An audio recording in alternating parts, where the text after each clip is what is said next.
So for an installation,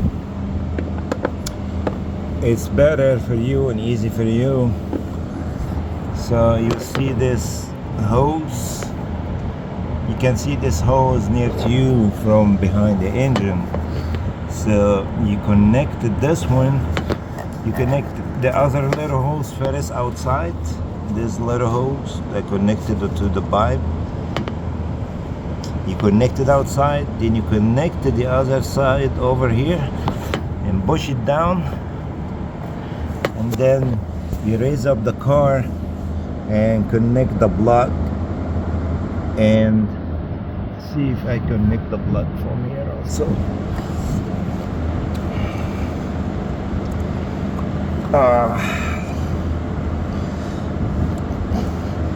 Can't reach the plug from here.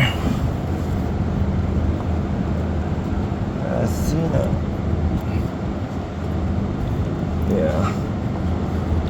So it's better to connect the plug from the bottom if you can reach it from here. I see the plug. I see the plug right here.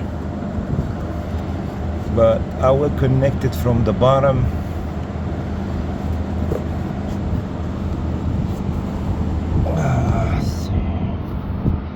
I'm gonna connect this from the bottom and see what's gonna happen. Yeah, I push this down now.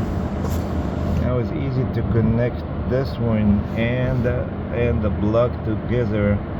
You can do this with one hand. And that be it. I want to show you also the part number is right here. This is the old part. And if you have any question, just comment below. Thanks for watching. Please like and subscribe for more videos.